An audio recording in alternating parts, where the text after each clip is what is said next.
Welcome to another episode of Slime. How exciting. I also have 3 visitors in here today who are going to be your special guests. Give a wave. Hey. So we're all here ready, preparing for the week after half. Sorry, I dropped the device, guys. I'm going to keep going. Just put this back up. There we go. It's because I'm balancing it on an air conditioner. Right.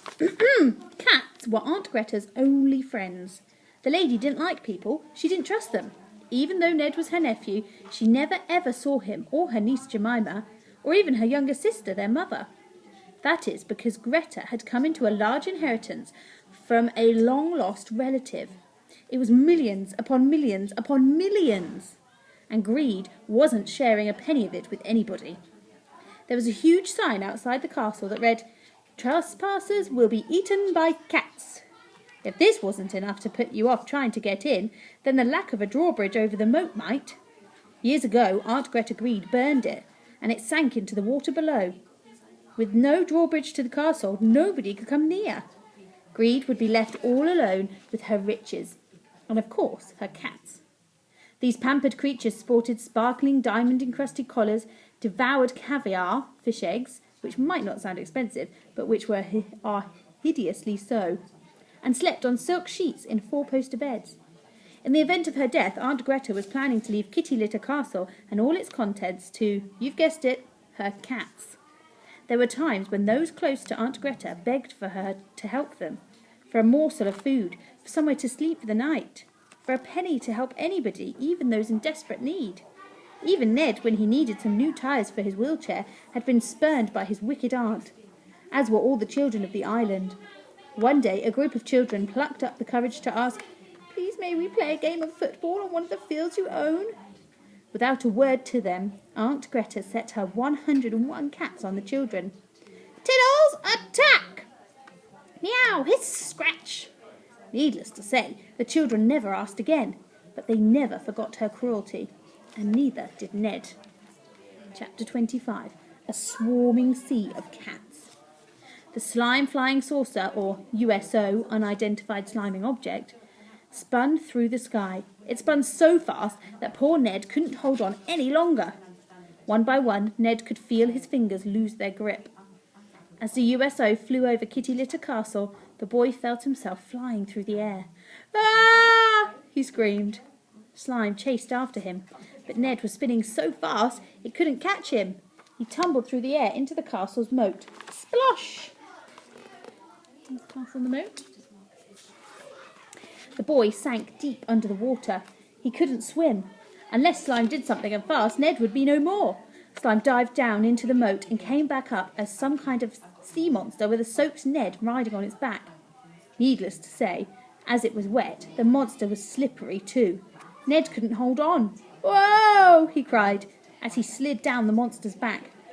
Just as he was about to fall off completely, the monster swished its tail and sent the boy flying through the air.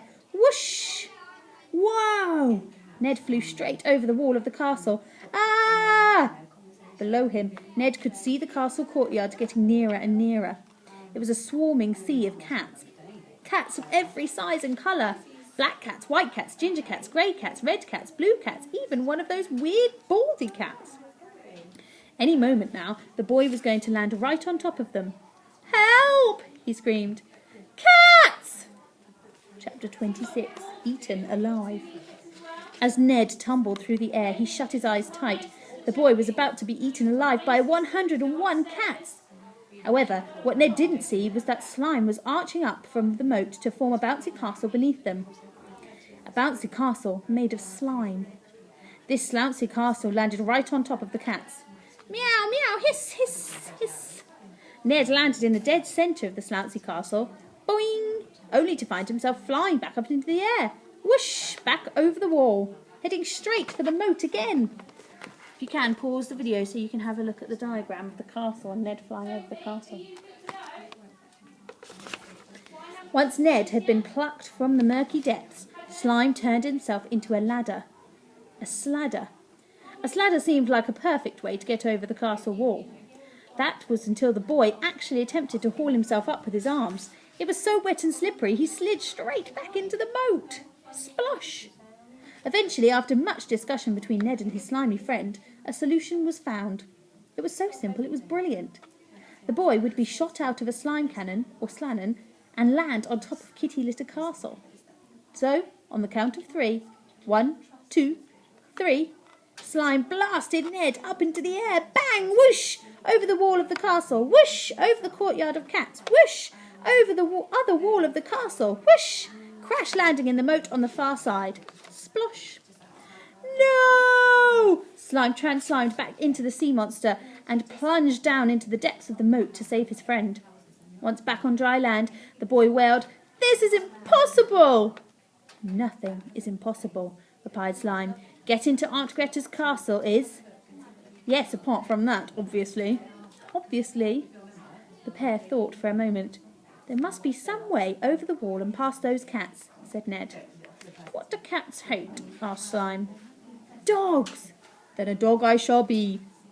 In an instant, Slime translimed into a dog, or slog. The slog, which was 100 times the size of a normal dog, dried itself off by doing that weird shaking thing that dogs do. Flutter. Next, the slog placed Ned on its back. Miraculously, the boy didn't slip off. It then paced away from the castle before bounding towards it and taking a gigantic jump. Leap! They leaped over the wall. Whoosh! And success! They landed in the castle courtyard right on top of the sea of cats. With cats circling them, the pair were scared. "What shall we do?" asked Slime. "You are a dog," reminded Ned. "Growl at them." "I'll try," replied Slime. Grrr!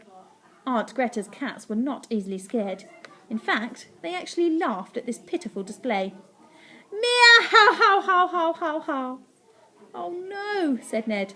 "Oh yes," said Slime. The cats began circling the intruders before going on the attack, baring their fangs. Hiss! Some of the bolder cats began scratching at this dog with their claws.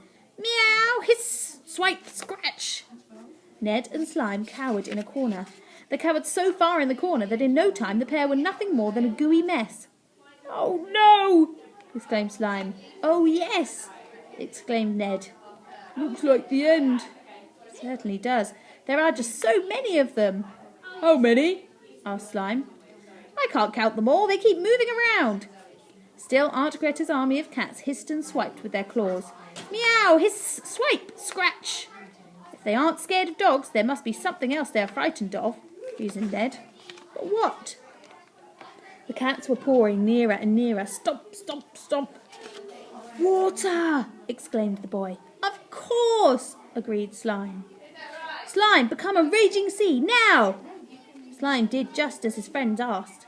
In no time at all, the castle courtyard was sloshing with a slimy sea. "Meow!" screamed the cats. Ned was right.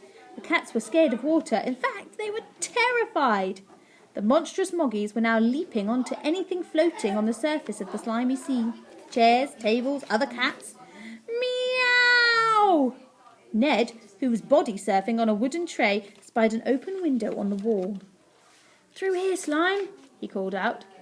The boy slid through the window, and the sea of slime followed, pouring itself through the narrow frame. Inside the castle, the boy fell on the floor. Thud! Oof! The slime poured on top of him. Splurge! Yuck! said the boy.